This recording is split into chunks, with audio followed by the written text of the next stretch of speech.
بسم اللہ الرحمن الرحیم۔ آج کی دعوت کا بھی کوئی مفید نتیجہ نہ نکلا۔ اب آپ نے یہ طریقہ بنا لیا کہ جب نماز کا وقت ہوتا تو خانہ کعبہ میں جاتے اور نماز پڑھنے کے بعد بت پرستی کے خلاف زور شور سے وعظ فرماتے۔ اس سے کافروں میں غصہ پھیل گیا اور ہر بت پرستی آپ کا جانی دشمن ہو گیا۔ تمام قبیلوں نے مل کر ایک مجلس شورا بلائی اور یہ تجویز پاس کی کہ حضور صلی اللہ علیہ وسلم کو اور ان لوگوں کو جو مسلمان ہو گئے جتنی بھی تکلیفیں دی جا سکیں دو۔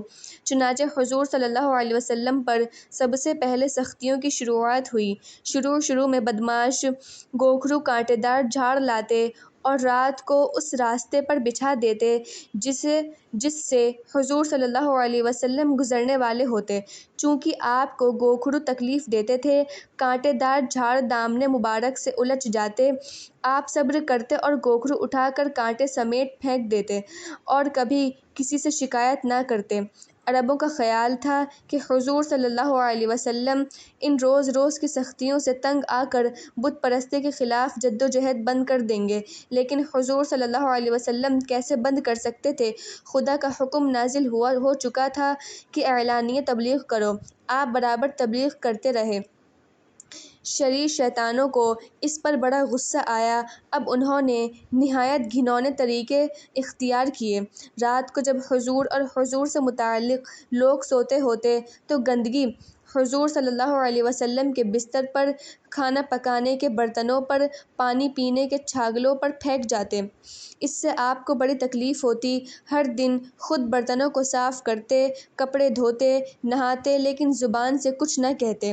جب عرصہ اسی طرح گزر گیا تو ایک دن اتنا کہا کہ اے بنو عبد مناف، یہ اچھے پڑوسی کا حق ادا کر رہے ہو؟ بھلا اس بات کا ان پر کیا اثر ہوتا؟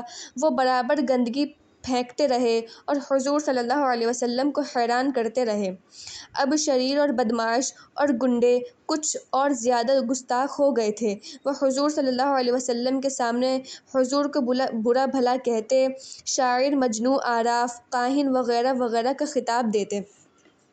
حضور صلی اللہ علیہ وسلم جہاں جاتے، جس مجمع میں کھڑے ہو کر تقریر کرتے، شریر لوگ وہیں پہنچ کر آوازیں کسنا شروع کر دیتے اور کسی کو حضور صلی اللہ علیہ وسلم کی باتیں نہ سننے دیتے۔ مگر حضور تھے کہ ان کی کسی بات پر کان نہ دھرتے، برابر ہر مجمع میں وعظ فرماتے رہے۔ ایک دن حضور صلی اللہ علیہ وسلم خانہ کعبہ میں نماز پڑھ رہے تھے۔ عقبہ بن ابی الایثم آ گیا۔ اس نے آپ کے گلے میں چادر ڈال کر اتنا اینٹھا کہ آپ کا دم گھٹنے لگا، آنکھیں ابل آئیں اور مبارک چہرہ لال ہو گیا۔ اتفاق سے حضرت ابوبکر رضی اللہ ادھر سے آ نکلے۔ آپ عقبہ پر جھپٹے اور اسے دھکیل کر ایک طرف کر دیا۔ اس بیچ بہت سے لوگ جمع ہو گئے۔ حضرت ابوبکر نے بلند آواز میں کہا، کیا تم ایسے آدمی کو قتل کرتے ہو جو کہتا ہے کہ میرا رب اللہ ہے؟ یہ سنتے ہی تمام قریش کے لوگ حضرت ابوبکر پر جھپٹ پڑے اور انہیں مارنے پیٹنے لگے۔ قریش کے لوگ غصے میں پاگل ہو رہے تھے۔ اتنے میں کچھ نیک دل لوگ آ نکلے اور انہوں نے کہہ سن کر حضرت ابوبکر کی جان بچائی۔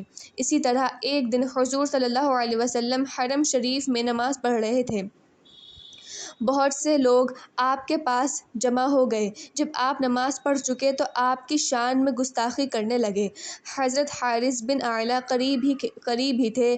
وہ آ گئے اور انہوں نے شریر شیطانوں کو بازر رکھنا چاہا۔ لوگ ان پر ٹوٹ پڑے اور انہیں اسی جگہ شہید کر دیا۔ حضور صلی اللہ علیہ وسلم کو ان کی شہادت کا بڑا افسوس ہوا۔ اسلام کی راہ میں یہ پتلا خون تھا جس سے زمین رنگین ہوئی تھی۔ چونکہ حضرت تنہا تھے، کوئی یار و مددگار نہ تھا۔ تمام مکہ والے اس بات کو خوب جانتے تھے کہ اس لیے شیطانوں کی گستاخیاں دنوں دن بڑھتی جا رہی تھیں۔ ایک دن آپ بیت اللہ شریف میں نماز پڑھ رہے تھے۔ ابو جہل بھی موجود تھا۔ ابو جہل نے کہا، باہر ابھی اونٹ ذبح ہوا ہے، اسی سے اونجڑی پڑی ہوئی ہے، کوئی اسے اٹھا کے لے آؤ اور محمد کے اوپر ڈال دو۔ عقبہ نے کہا، میں لاتا ہوں۔ چنانچہ وہ گیا اور دو آدمیوں کو ساتھ لے کر اونجڑی اٹھوا کر لایا۔ جب حضور صلی اللہ علیہ وسلم سجدے میں گئے تو اس نے اونجڑی آپ صلی اللہ علیہ وسلم کی پیٹھ پر رکھ دی۔ دشمن اپنی اس شیطانی حرکت پر کھلکھلا کر ہنسنے لگے۔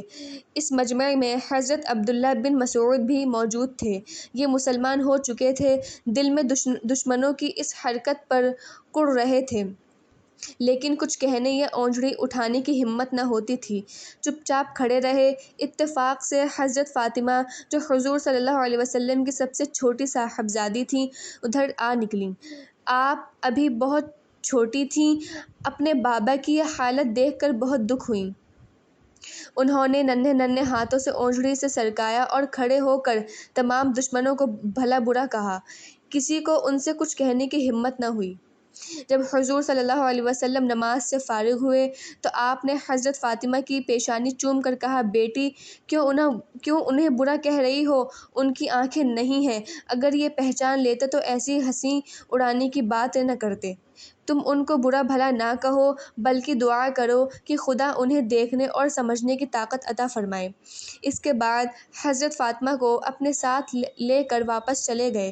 مصیبتیں یہیں نہیں ختم ہو گئیں بلکہ دنوں دن بڑھتی گئیں۔ دھیرے دھیرے کافروں کو بھی معلوم ہو گیا کہ کون کون سے لوگ مسلمان ہو گئے ہیں، اس لیے انہوں نے ایک بڑی مجلس شورا بٹھانے کا ارادہ کر لیا اور تیاریاں شروع ہو گئیں۔